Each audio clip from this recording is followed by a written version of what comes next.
Is it your goal to become fluent in 2026? I've interviewed experts from around the world to help you become fluent fast. And in this English Fluency Masterclass, these experts will share their best advice with you. If you had to boil down the qualities or personality traits of successful language learners, what would you say those are? Well, obviously, motivation is big. The motivation, I would say attitude is big. So motivation is one thing, confidence, enjoying the language learning process. All of those things are part of that positive attitude. And I also think it's very important not to be a perfectionist, very important to accept, fuzziness, incertitude, you don't quite understand. You keep forgetting the same words, and all of that is fine because you're enjoying the process of discovering another language. And you mentioned confidence. I'm going to ask you a follow-up because many of my students tell me that they lack confidence when using their English. So can you speak a little bit more about the role that confidence has when learning and using a foreign language? Confidence is huge. And that's why I put a great amount of emphasis on listening and reading. And you sometimes hear people say, well, I can read, but I have trouble speaking. But most of those people don't realize just how much you need to read and listen. Like you have to read a book, 200, 300 pages, one book, several books. And the brain starts to get used to the language. And reading is so easy to do. And when we read, it's almost as if we're speaking because we are sort of subconsciously vocalizing as we read, and also listening. And so if you build up this degree of confidence with the language, the brain is used to the language, the brain has formed a model of the language. When you go to speak, of course you're going to struggle at first, but you will gradually improve because you have all these words inside you. So I think part of it is being better prepared. Most people don't put the time and effort into reading and listening.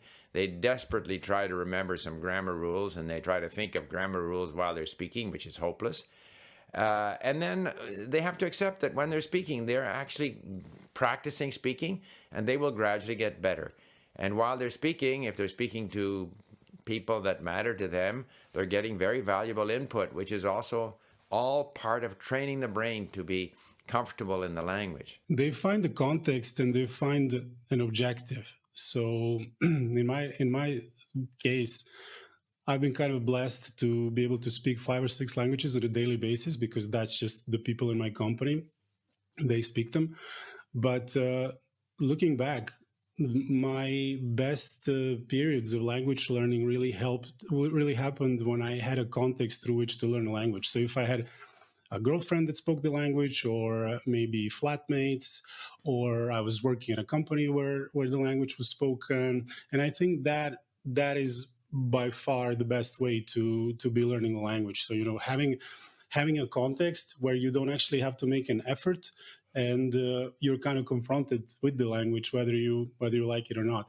And then the second thing is an objective. So let's say I learned Russian to a reasonable intermediate degree before meeting my wife, who is Russian speaking, and then I put it to myself as an objective to make my Russian really perfect so that I could speak with my in-laws, with her parents, in an unconstrained sort of free flowing way. And that was a fantastic source of motivation.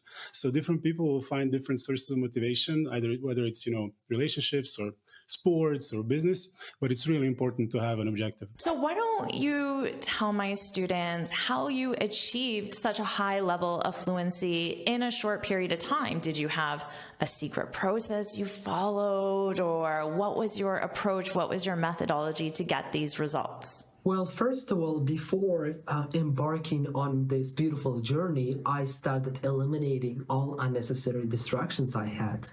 First of all, social media. I only started using social media for educational purposes, like TikTok, not gonna happen. YouTube. Okay, let's use that for educational purposes, like watching YouTubers, like you watching professional teachers and so forth. That's what I did. And also I started eliminating like my toxic environment. At that time, I used to have a toxic environment. I told myself, if I wanted to improve myself, why not eliminate and eradicate all unnecessary distractions? So that's what I did. After that, I also created a study area, which was like putting over like vibrant sticky notes on my walls and jotting down beautiful expressions, idiomatic language, phrasal verbs. I've sent you some photos. You could show them like to students. You believe it or not, it helped me to study for 6 to 12 hours a day.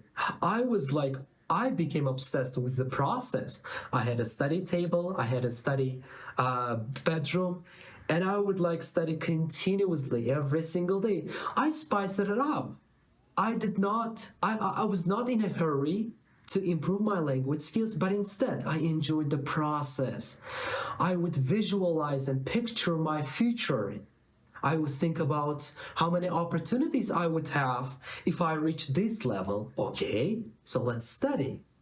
So this is what really helped me to study, not only for many, many hours, but also to increase the quality of my language acquisition, I would even say. When I'm working with students, the number one concern that they have is that they don't feel confident speaking. They feel like they're being judged by native speakers. They're worried about their grammar mistakes. They're worried that their accents are too thick. And all of this prevents them from speaking confidently. So what advice would you give to these students? Okay, well, you mentioned several things there. First of all, thick accent. As long as you are comprehensible, your accent is fine. We have to accept that. Obviously, if we can get closer to sort of native pronunciation, we have to want to in a way. We want to imitate the way the natives speak, but we have to realize, and I realize, that I will never be mistaken for a native speaker in the languages that I have learned. So accept the fact that you have an accent. Also, accept the fact that you're going to forget. I mean, we know if I'm in some place and somebody shows up whom I know, but what's his name or her name, the more pressure I put on myself to try to remember that person's name, the more likely I am not to remember. And later on, when there's no pressure on me, oh yeah, that was George or Sally. So obviously there is a certain amount of pressure, tension when we speak, because it's always more comfortable to speak in your own language. So you're speaking in another language, there's a little more tension, and so it's a little more difficult to remember things. We just have to accept that. All of that is normal. It's normal not to understand. It's normal to forget. And if we simply keep going, we will gradually improve.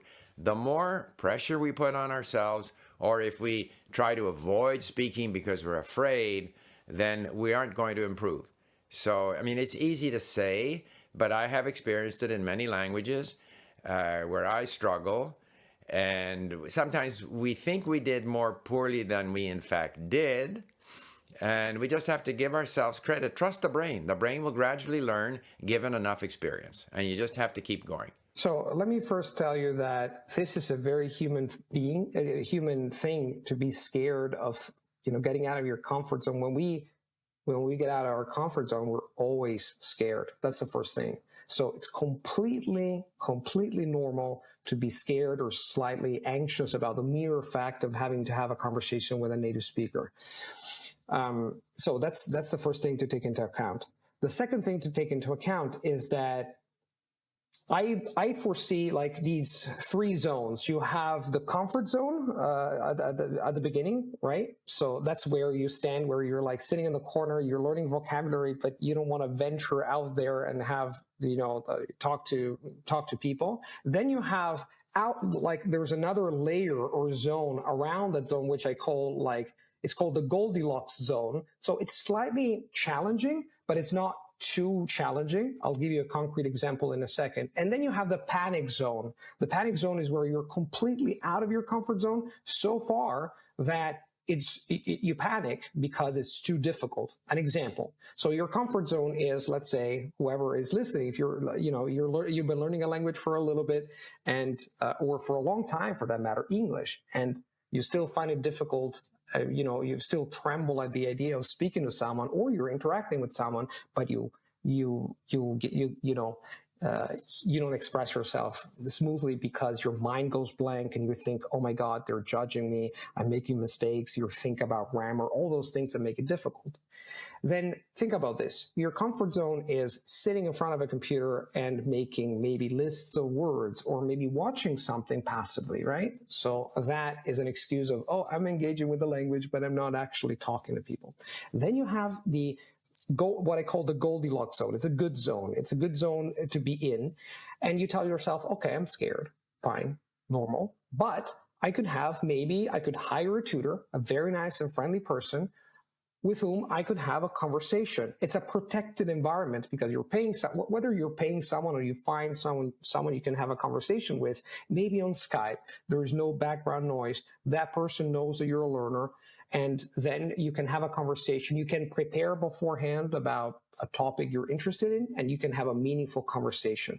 That's a gray zone that you can get in, a gray zone, but a good zone to be in, so that you can actually step out of your comfort zone progressively. Yeah, it's a really good question. And I think it's definitely something that is not that easy to overcome. But one thing that I would try to imagine is that if this person that I'm talking to is also learning like a second language. For example, if this person is learning my native tongue, which is Mandarin, would I care that this person make mistakes? I probably wouldn't care that much. And I would think that this person is very brave. And then he or she is willing to try to actually speak such a difficult language. So I think with this mindset, I will feel more at ease when I am going to speak with people. And when I actually make mistake, I would feel like most of the people would just understand it. And there are going to be some people who just wouldn't understand it and feel like, how could you make such a simple mistakes and things like that? There are always going to be people like that. But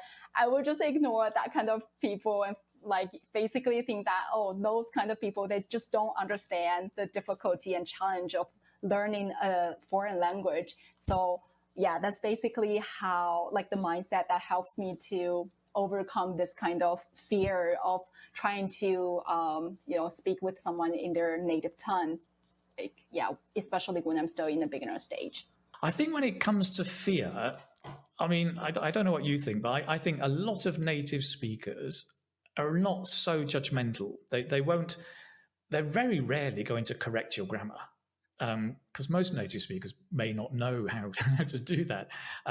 So they're probably not going to correct your grammar. They won't correct your accent or laugh at your accent. I think by and large, most native speakers are kind of open-minded with that and are not going to have a problem with that. I think where the problem comes is where, if because of your grammar mistakes or your accent or pronunciation, communication breaks down, and they don't understand what you're trying to say, then yes, there's going to be a problem. And they'll be like, oh, well, I don't want to speak to them. I can't communicate with them. And so there is that problem that if communication breaks down, but communication can break down in different situations, right? It can break down due to mistakes, but it can also break down if you just go quiet or speak slowly. Some students don't want to make a mistake, so they go very slowly, and they do each word by word, and then communication breaks down because the listener is not following what you're saying or is getting bored and walks away. So I think there's a balance between the accuracy and the fluency. You don't want to be thinking too much about your mistakes. Just try and communicate, just speak out, go with the flow, but be aware that if you are making a lot of mistakes, you'll see it in the eyes of the listener that the communication is broken down. So you need that kind of balance of just speaking out, going with the flow, but being aware you're not making too many mistakes, grammatically, vocabulary, or pronunciation mistakes.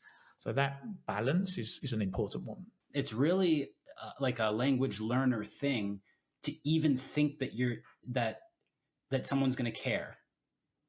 that you made a mistake, right? Because the first point is you're just speaking, it's just communication.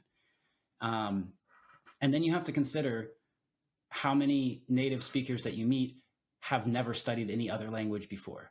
So they don't even know what they're talking about.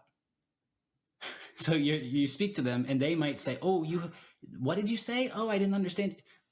They just don't have any experience talking to foreign people, and they don't have any experience with different accents. If a person from the other side of the country came to them, they would hear that person say, oh, you have an accent. They would say the same thing to a person who's a native speaker. So a lot of times non-native students who are learning English and come to the United States, for example, they'll get discouraged, upset, frustrated about this, that people might hear their accent and ask them to repeat something. God forbid someone asked me to repeat something. Native speakers ask other native speakers to repeat stuff all the time. It's not an issue. But yeah, so I think especially the rules, when you're really focused on rules and being correct, then it can really hold you back, because you're thinking about the speech and the language a lot more than the people who you're talking to.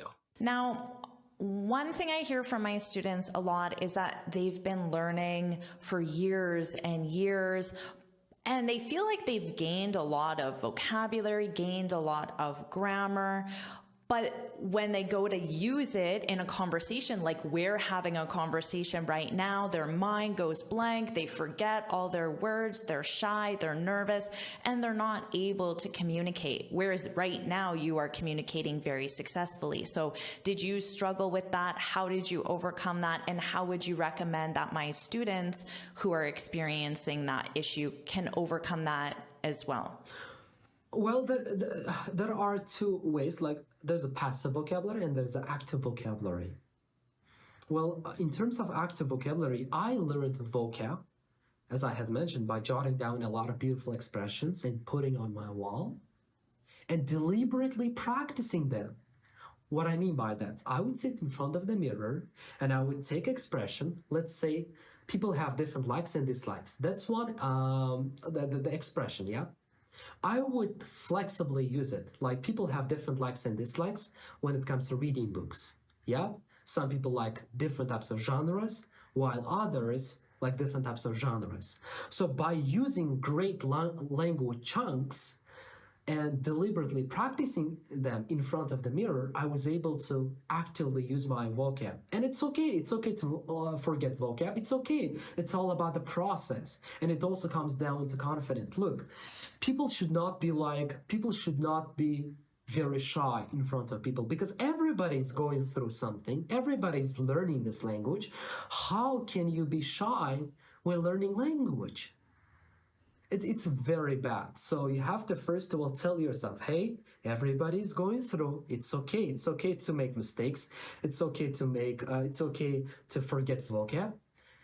And it's okay to feel embarrassed from time to time. And in this way, you build confidence. That's what I used to do. I went through a lot. It's not okay. It's not easy to wake up at the same time, go to bed at the same time. It was not easy to study for 6 to 12 hours a day. It was not easy to feel embarrassed when I was giving lectures. It was not easy. But by learning from my mistakes, I learned. And I am still learning. I sometimes cannot use vocab, but that's okay. It's, as I had mentioned, it's a lifelong learning. So yeah. I would say, I think most of the time we are really afraid of making mistakes, and it is like mainly because like how we have been taught in school, I guess, because we are asked to take a lot of exams, and maybe you have to say something in front of a lot of people, like in front of your classmates. And when you say something wrong, your teacher will try to correct you. I think with a good intention to start with, but most of the time it will kind of scare you, and then you will have this like trauma that you don't want to experience this again. So I would say like most of the time when we like couldn't really say something, even though we want to, it's because we are afraid of making mistakes. So like later, I also experienced that a lot when I'm like in the beginner stage of a language. So I actually like just like push myself and even like give myself a rule that, you know, like today I'm here to make mistakes. If I do not make at least one mistake here, like tonight in this like session, then I'm not reaching my goal. So I'm not like, my goal is never like, I couldn't make any mistakes tonight. I have to make perfect sentences all the time. It's never like that. It's always like, I need to make at least one mistake today. And that's the end. Like that's the goal of like my language learning that day. So yeah, I use that kind of like mindset to push myself to make as many mistakes as possible, because this is how you can actually say something when you're practicing speaking with others, because it's just so difficult, especially when you are talking with a native speaker. They speak really fast. You really don't have time. It's not like when you write or when you listen, you have more time to think through it and then to check whether like you understand it or not, or like your grammar and things like that. Like when it's like very fast, then you have to just make mistakes to make yourself to improve. Yeah. That's very powerful. I'm here to make mistakes. I'm here to make mistakes. I think everyone should write that down, remember it, say it every day, not just with languages, with anything in life, anything that you're trying to do. Because if you're not making mistakes, like you said, you're probably not trying very hard. You're probably not pushing yourself. That's very powerful. I'm here to make mistakes. Wow. Yeah. Thank you for sharing that. You're welcome. Now, to answer your question, we're not going to delve into neuroscience, although I'm really passionate about how the brain works. And if you understand how the brain works, it gives you an incredible insight into why we have these problems when speaking a foreign language, or even our own native language for that matter. But to make it simple, this is the reason why all this works. All this happens, sorry. In our mind, we process language learning when we still do not speak a language well. So we're not talking about our native language. We're talking about foreign language. We use what this part of the brain, which is called prefrontal cortex. This is this is how we think consciously, how we plan things when we try to retrieve words, when we try to think about grammar, et cetera, et cetera. Then we have another part of the brain, which is called the limbic system, that has to do with, let's say, emotions. This is an oversimplification of how this works, but just to show you a metaphor of how, like, you have two competing, let's say, parts of the brain. One is trying to process, to think about words, to arrange them together, to think about grammar, and the other part, which is the emotional part, fights against this part. So if you're tense, and subconsciously, we walk into a conversation, whether it's with a tutor or with people outside, there's a level of tension that, unfortunately, where the amygdala is involved, and not only the amygdala, that keeps this part of the brain, let's say, keeps it from communicating well with other parts of the brain. So imagine that this part of the brain wants to grab a word somewhere, fetch a word with a mechanical arm, but the other part just keeps it from doing that. If you're stressed, if you're anxious, if you walk into any conversation with the idea that you're going to be judged and everything, all the negative things that you think concerning a conversation, this is bound to happen. This has happened to me a number of times recently. Just to give you a very concrete example, I've been learning Serbian for 2 years. I had a conversation with my colleague who's Serbian American, and I've been learning the language for 2 years. I understand it pretty well. We recorded a conversation for YouTube. I could not say the simplest things. Like, he asked me, "Are you ready?" I was like, I couldn't even say, "Yes, I am," in Serbian. And I realized, how is that possible? And because the knowledge is there, but it's blocked. So it's something that happens all the time. Our mind goes blank because we are anxious and we are in this mode, in this very negative mode. My suggestion is, once again, what I said before, is that to establish, if you're anxious about having a conversation with a native speaker, find one person, a friendly person, not necessarily competent, a friendly person. You are really excited. You think, oh, I'm going to talk to Jennifer or Luca or Mark about whatever excites you. And when that happens, when you focus more on the communication than the performance, your level of stress is going to go down, and And then your mind will go blank because this is inevitable. It's a background noise that you're not going to eliminate, but it's going to happen less and less when you're talking with that person. My first piece of advice would be to relax. So of course it's going to happen, and not only with language learning or speaking a language that you don't speak so well, but also speaking your own language. So you and I speak English, and all of a sudden somebody asks us to give a presentation in front of 5,000 people. We are starting to forget our words and become anxious and so on. So it's just, it's something that happens to everybody. The second thing would be, you already speak the language. So it's just a matter of level, fluency, number of errors, and so on. So it's a continuum. So there's no switch that happens between I cannot speak the language, I'm not confident, and I can speak the language and I can deliver a physiology presentation. So it's a continuum, and it's important to find not quick wins, but wins along the way.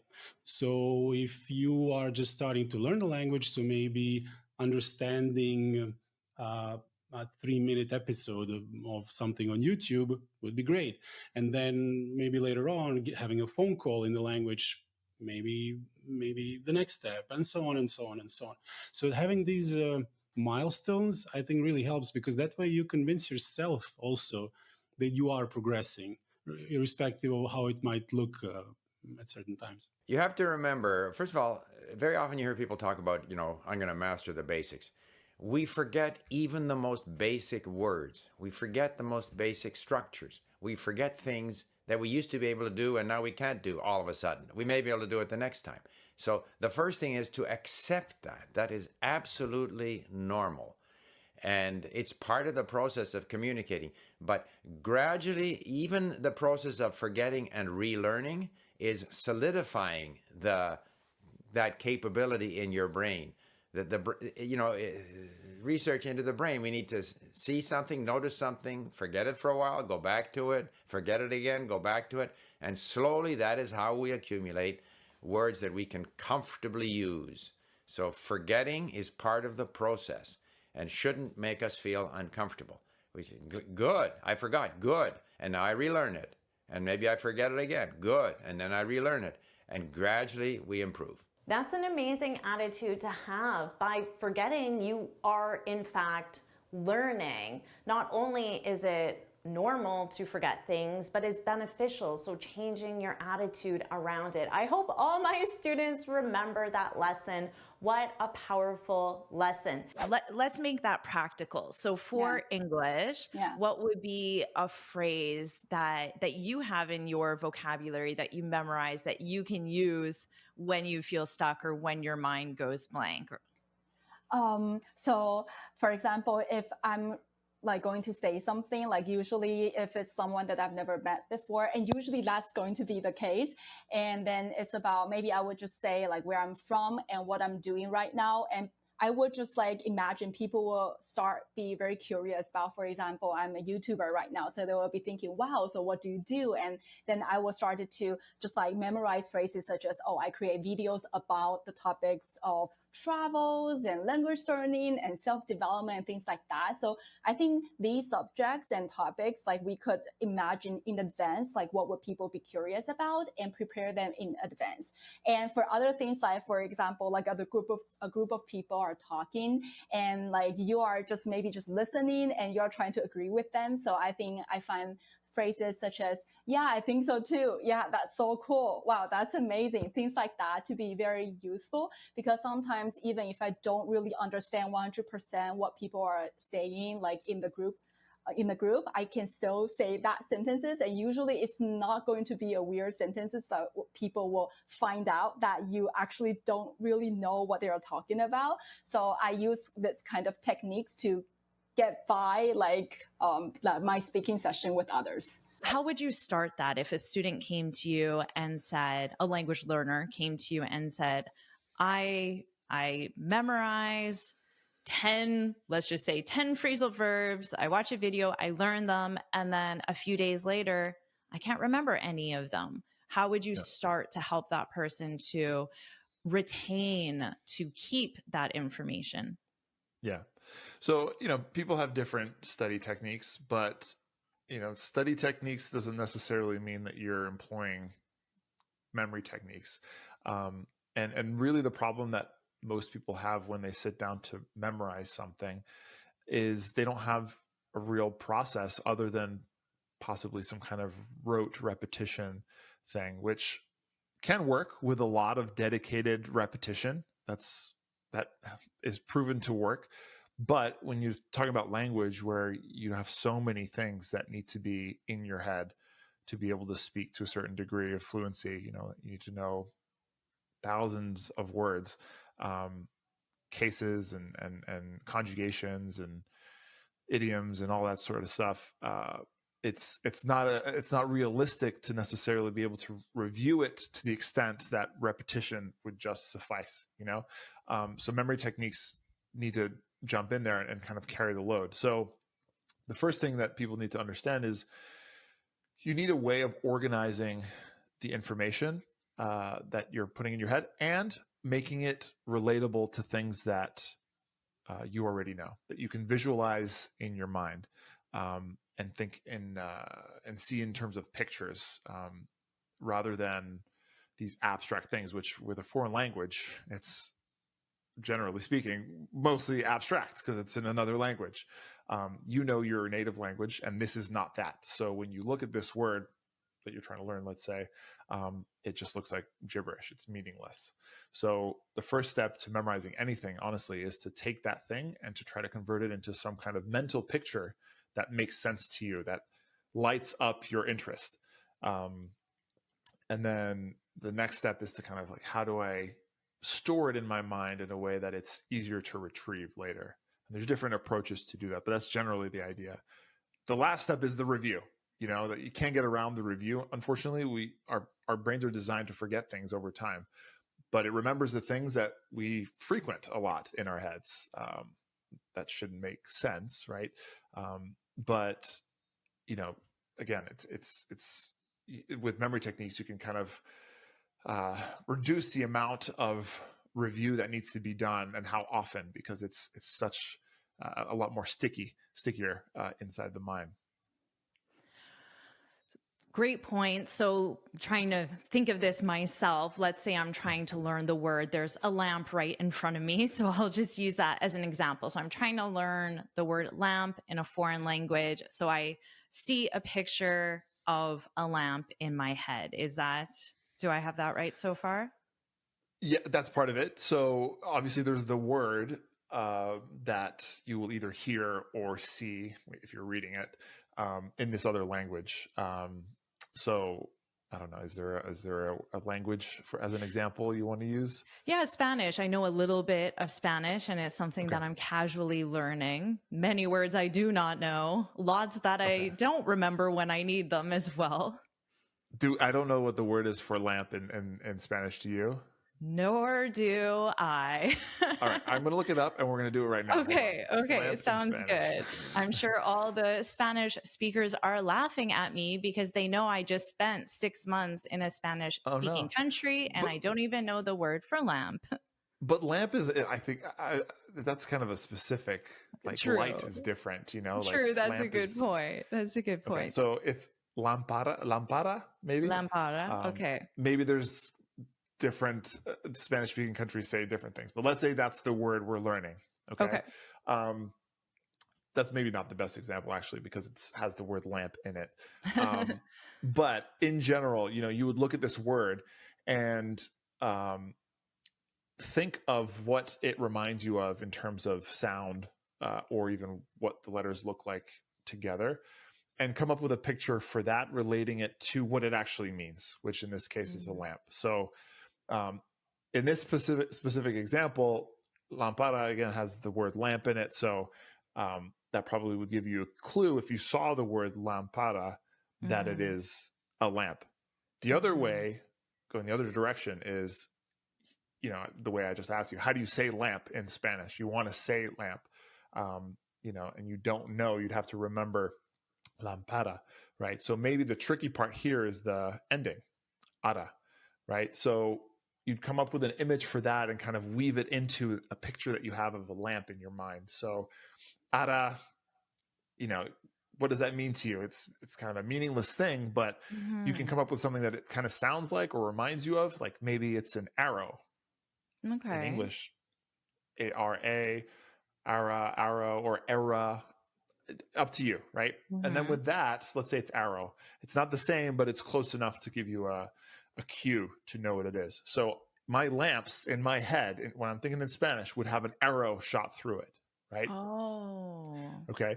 So now I have a cue when I think, okay, lamp, Spanish. Oh, there's an arrow through it. Okay, lampada, lamp arrow, lampada, right? And that's kind of the idea here, is we're kind of making little tricks here for remembering these meaningless things via the things that are meaningful to us. A good example, can I give you another example? Absolutely. I'd love one. Yeah. So in French, for example, we have for dog is chien. Okay. Doesn't sound like dog in this case. It's not dogara, right? So two very different words, meaning the same thing. So with the French word chien, okay, if you ever were to read it, it kind of reads like chain a little bit. It's chien, or feminine. It's a bit different, but chien. Okay. So I might look at that word and say, okay, I'm going to picture a chain attached to a dog in this case, right? Which would kind of make sense. A dog is on a chain attached. It's like a ferocious dog. And the more you make these images in your mind come alive, like picture this rabid dog with sharp teeth, like trying to kill you, but he's thankfully attached to this chain. Maybe the chain even breaks, right? And now you're terrified for your life. Or maybe it's funny because it's a tiny little dog and it's strapped to this massive chain. Like, why would it even need that? You can make kind of silly images. But next time I see that word chien, I'll think chain, I'll think dog, Now, this approach is only just a crutch, right? To get you to a point where ultimately at some point you've practiced this so much through your review and speaking and reading, whatever, that this chain link won't be necessary anymore. You'll just know chain or chien is dog. So how did you personally improve your speaking skills? I feel like, I'm sure you said this in your videos once, but you know how when you're writing it down or like you're reading, it's like no one's actually listening to you say it. So you're a little more confident in like doing it right. But when you try to say it in front of someone, especially like a native speaker, you suddenly just feel anxious and you start, and your mind just goes, what if I make mistakes? Or like, what if I mess this up? That's something like that. I'll be honest, that happened to me. Like it used to when I was younger, but now growing up, like I've been a lot more confident with this. I feel like I'm more nervous if I speak my native language. Those are the thoughts that run through my mind speaking my native language than they do speaking English. So I think one thing is just don't let yourself become anxious or like don't fear making mistakes, because everyone makes mistakes. We're all human beings. That happens.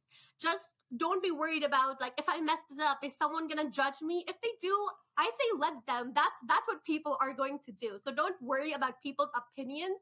If you're doing it, you're doing it for yourself. You should be doing it for yourself. So like you don't have to worry about that. If like, I think a tip to improve your speaking skills, something that definitely worked for me, is speak to yourself.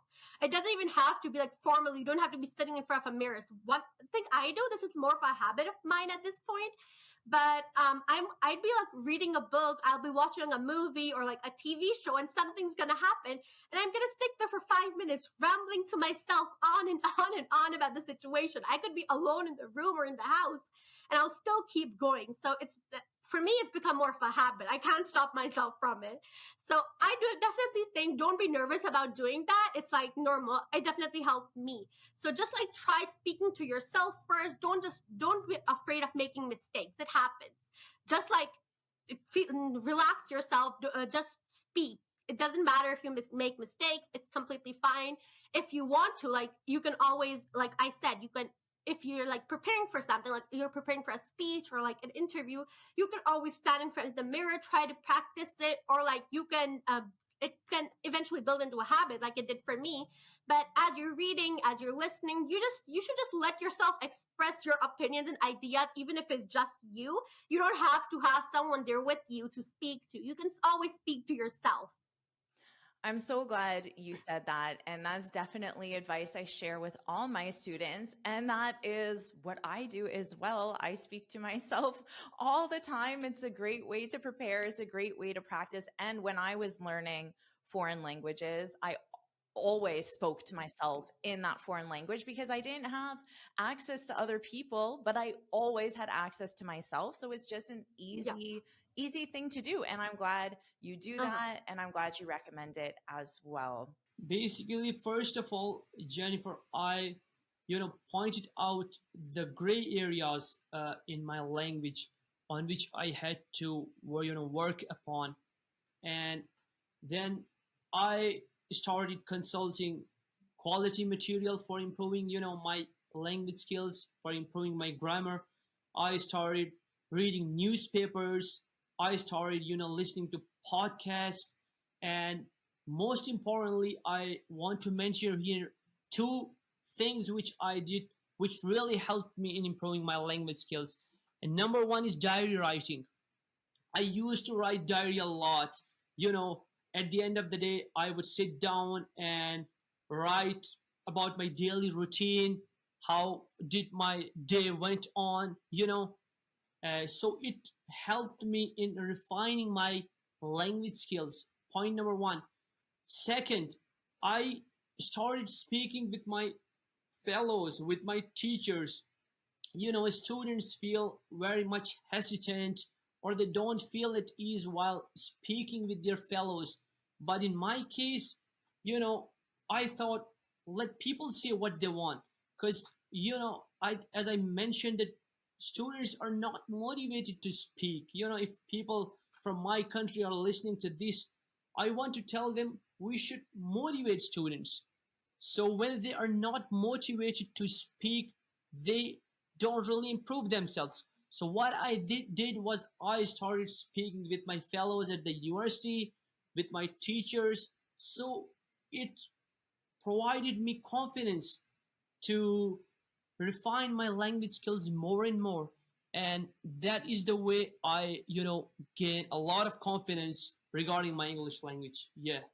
Excellent points. And I've recommended this to all my students. You've probably heard me say you should keep a journal, diary, journal. They're the same thing. Keep a journal, write about your daily routine, summarize your day, which is exactly what you did. And also you said you just practiced speaking with people who were available to you. Now, what if there's a student watching right now and they say, but Zeeshan, but Jennifer, I don't have anyone available to me. I work from home. I live in a non-English speaking country. There is nobody I can speak to. What advice would you give to that student? I think that the modern methods and technologies have created, a lot of space for such people, who are working from home. You can book a tutor online nowadays, and you can have a conversation with him. You can select a topic of mutual interest, and then you guys can go on speaking about it. And if you're working from home, of course, you have your family members, your siblings, brothers, sisters, and all those. You should start speaking in English with them. So in that way, you would be refining not only your language and communication skills, but they will also be getting benefit out of it. Nowadays, I think it's not an excuse, if I'm allowed to say. So let's go back to when you were in acting school, because this is so interesting to me. So you were in acting school with native English speakers as well. Can you tell me, what was your experience trying to improve your pronunciation or reduce your accent compared to a native speaker trying to do that? I just imagine if I had to learn to speak with a Texas accent or a British accent, I think that would be very difficult for me. So how do you think that experience was different for you and native speakers you were doing this training with? That's a great question. I think that first of all, I always felt a little inferior because it was like always, oh, it's so easy for them, right?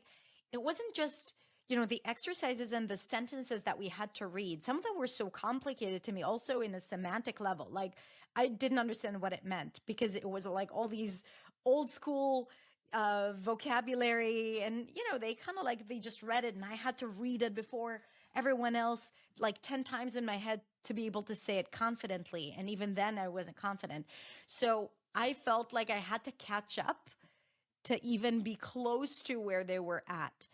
At the same time, I feel like that gave me an incentive and motivation to do this work, and I worked a lot harder than everyone else, which of course benefited me because I developed this, I became a very diligent student. I did the work. It impacted not just my my pronunciation, but also my self-esteem and how I perceived myself as a learner, because I did the work, I showed up, I was consistent because I wanted to catch up with them. And I think that because of that, my improvement was pretty fast. And I also studied privately with two of my teachers so that I could, between the first year and the second year, I took a lot of private classes so that I would, at least have the same ability to have conversational English. And I think that work has paid off. The only thing that I think was a huge struggle was how the language was not immediate to me. Right? Like, especially when we had to improvise or when we had to speak in class about, about how we feel and things like that. Like, it was very easy for them to communicate. And for me, the language was not that available. I was self-conscious about how it sounded. I did all this pronunciation work. So I was always like in my head, listening to myself from the outside. And I felt like I wasn't fully expressive. I wasn't able to express myself as fully as my colleagues. So I think that was also a challenge that I had to face. And I think that's the thing, like non-native speakers, they, in many situations at work, when writing emails in global companies, in acting schools, at universities, they probably need to work harder than their native peers if the environment is in English. But it's not necessarily a bad thing, but we need to kind of like understand how to work with those thoughts and make sure that we don't see ourselves as victims, but only as, people with the power to do those things that we want and to change. Now, what would you say to that student who wants to sound more advanced in English, but their fluency isn't there yet?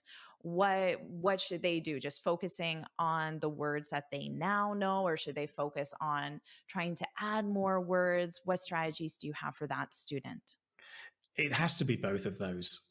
I think it has to be in conversations, focus on the fluency, focus on using the words that you know. And because if you're using language you're comfortable with, you're going to feel more confident and you're going to be speaking more fluently. In the background, of course, you always need to be studying and learning, expanding your vocabulary, the grammar that you use up to a higher level. So you always want to be curious to learn new language and to grow the level that you're at. So you need both of those activities. And I kind of make it sound like they're two separate activities. And by and large, they may be, but they may be intermingled. You may be having a conversation with someone and they use an expression you've never heard. And you say, well, that's interesting. And then at the end of the conversation, you just make a note and say, oh, I must remember that. It's really good. So they may be intermingled. But I think you need to do both things. Yeah, that's great advice. And in reality, that sounds like how we would learn basically anything or improve any skill. Because if you're going to the gym, you focus on the exercises but every day you might try to push yourself a little bit more, run a little longer, or lift heavier weights. And it's just always a gradual process in basically everything that we do in improving. Oh, absolutely. I love the comparison to the gym. I think a lot of the English workout practice is like being at a gym, right? Repetitions and repetitions, but then you increase the weight, you're increasing the complexity of the vocabulary maybe, but not too much, step by step. Are you done learning? Do you still sit down and formally learn the language, or do you feel you've achieved the result that you want with your English skills? No, I don't think, I'm not gonna say I'm done learning. I don't ever want to be like done with it, because I think I will definitely say there's a difference between when you have to learn something like you don't want to, and there's something you want to learn, something you want to do for yourself. So that's definitely like me and English. Like if I'd say if it was like something like if it was a school subject, maybe a subject I didn't necessarily like, I definitely would be like, okay, I'm done learning this. This is all I'll ever need. I'm done. But I feel like this is something I'm not gonna be done with. I'm definitely going to continue. Like I said, I never actually formally tried to learn it. I just more of I went with it. So when I say I'm not done learning, it's in a sense that I still like to read. I still like to watch movies or shows in it. Sometimes I like open up a dictionary and look for words. Sometimes I like to search up synonyms of words I feel like I use a lot. So I'll try to like search up synonyms, try to replace the words with something a little different. It always helps like with vocabulary and pronunciation too. And writing, speaking, I feel like it just helps a lot. So yeah, I don't think I'm done. Good answer, because we are all lifelong learners. We should never stop learning. So I'm glad you're committed to keep improving, keep learning. And I asked you that just because a lot of students, they really want to know, okay, when is that timeline in the future that I will be fluent and therefore done with English? That seems to be what they have. There's going to be some date in the future, maybe 3 months, 6 months, 1 year, where they're done with English. They're fluent. They've achieved the result. They can move on with their life. But I still learn new words, new ways to communicate, better ways to share my ideas. And I'm a native speaker, so I'm glad you're committed to that lifelong learning as well. Yeah. Mm-hmm. Excellent. There's just like you can never be done with it. If you think you're done, well, you're actually done for. Like that's it. You're gonna forget what you learned like 6 months later. That's just over for you. All that work just goes to waste. What a clever thing to say. If you think you're done for. You're done for. In English, to be done for means like you're finished, it's over for you. Longer, you're not successful anymore, you're out of the game, you're done for. So that's a very clever phrasing. I love that. If my students were to only do one thing this week to help them improve their fluency in English, what should they do? I would say put in the time, which in most cases is going to mean input activities, because that's easy to organize. You know, I carry my iPhone with me. I use Link. I've got my lessons there. I can listen to them. I have a playlist. If I'm sitting in the doctor's office, I can look up words and read something. So I'm engaging with the language in that way. So wherever you have an opportunity, input. However, when you have an opportunity to output, to speak, absolutely take advantage of it, and don't worry about how you do. And trust your instincts. Come out with whatever you got. That's what you have. Let it come out. Interact with people. You'll get some feedback, and you just keep going. So input activities wherever you have the opportunity, and output activities wherever you have the opportunity. I would definitely recommend doing shadowing practice, because I really like this practice myself. For those who don't know what shadowing practice is, basically, it's like, to put it very simple, is that you pick like either an article with an audio version of it, or like a video. I think it would be easier that with a topic that really interests you, and then like also with subtitles, and then you just like follow along with it. You can pause it, and then just like repeat after it, and then you just do it again and again and again. And I really like to do this practice because I think it's a great way to practice my pronunciation, and also it really helps me to be more confident with myself, especially when it comes to speaking, because I think the more you speak, and then the more you are used to pronouncing like this language, English, then easier for you, like when you actually meet someone in real life, to open your mouth, because you will no longer feel like it's that scary. And then you will realize that your pronunciation is actually not that bad after you practice this like shadowing practice. So I really like this practice myself, and I would really recommend it to everyone.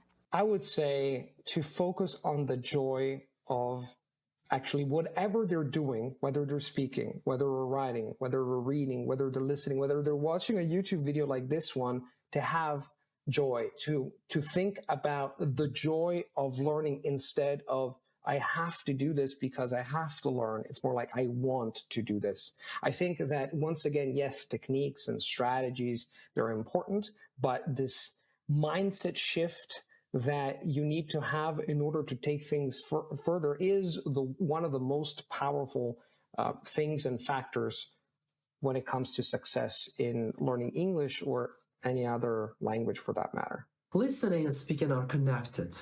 They are both connected. The more you listen to something, the better you get at speaking. But it doesn't mean the fact that you shouldn't speak. You have to speak. And I'm 100% sure that student has time.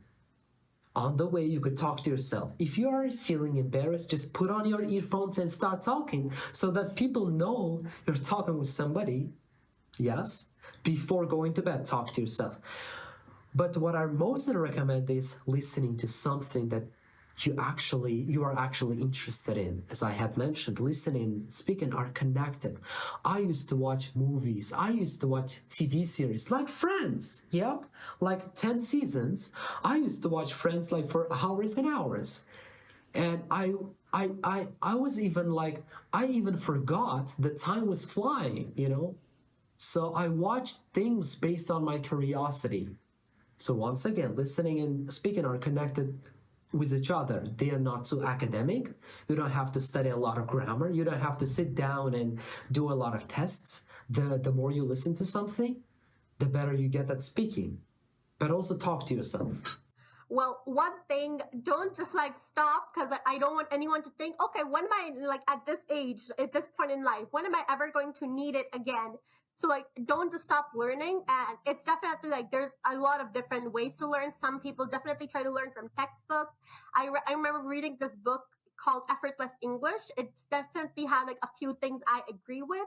So I will say, like, you can always like try to study grammar or read textbooks, but like, don't try to just completely indulge yourself in like textbook English and grammar. You should like I said, I learned from like just reading and like listening.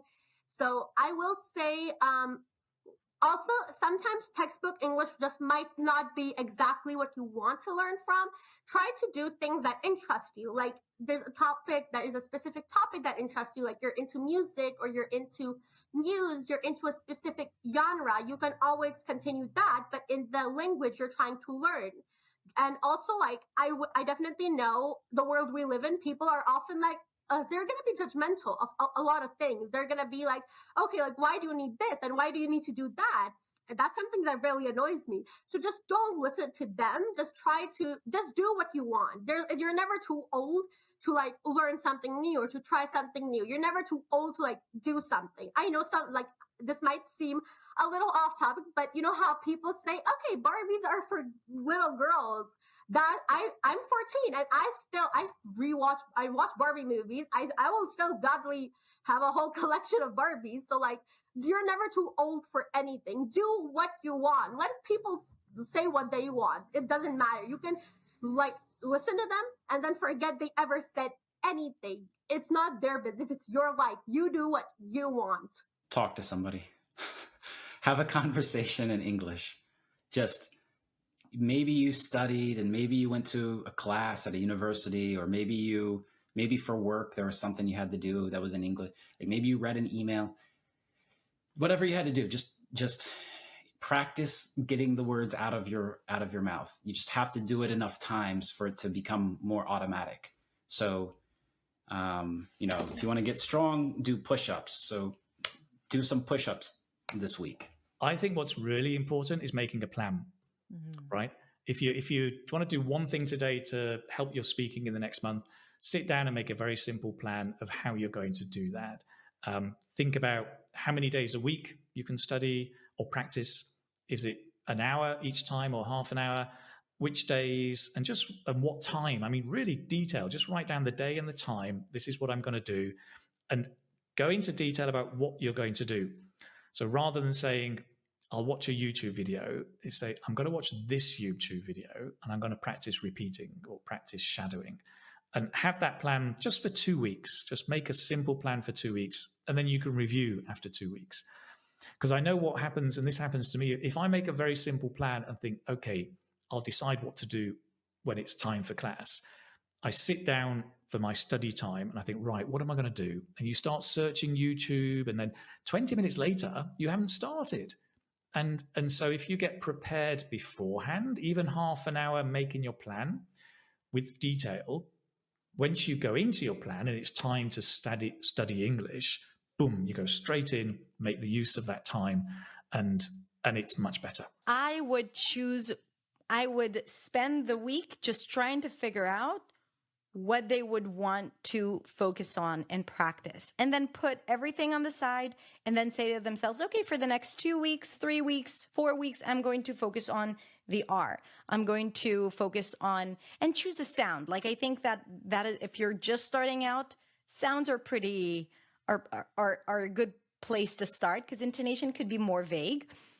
And if you decide to do it, then find the resources for yourself, the right videos teaching you that, and practice the sound with lots of repetition. Okay, so identify the sound. I know you said one thing, but it's kind of like identify the sound and then practice it. Don't expect yourself to use it. Just practice. If it's the R, learn how to make it, and then just practice a lot of words with the R sound. Now, when we have ChatGPT and all these AI tools, it's so easy to generate lists of words, let's say with the R sound. Specifically with the R, it's easier. With others, it's not so much. So that's it. I think, I also think it's a lot of fun. I'm biased a little bit, but I do think pronunciation work can be fun if you have the right mindset and attitude. Definitely find the context for their English learning. So when you have a context, whether it's a pen pal, whether it's a conversation partner, whether it's some shows you watch and so on, everything just becomes so much easier. It becomes a game as opposed to an obligation. So finding the context for their English learning, super important. I think that I should lay a lot of emphasis upon writing, because nobody's talking about writing out there. We are listening to podcasts, we are listening to audiobooks and doing all sorts of things. But I think is writing is, as I mentioned, is diminishing from our society, where I don't think that we write too much nowadays. So I would suggest students to incorporate this habit of writing into their daily lives. At the end of the day, just sit down with a pen and paper and try to write about your daily routine. How did your day went on, your experiences and all those things. It will not only help you in improving your communication skills, but it will also provide you with an opportunity to do some reflection about that day. So I think, it would help you in both these ways. Think of everything you've learned from these experts. Do you want me to keep interviewing more experts to bring you tips and advice? If you do, put let's go in the comments. And of course, make sure you like this lesson, share it with your friends, and subscribe so you're notified every time I post a new lesson. And you can get this free speaking guide where I share 6 tips on how to speak English fluently and confidently. You can click here to download it or look for the link in the description. And here's another lesson I know you'll love, so watch it now.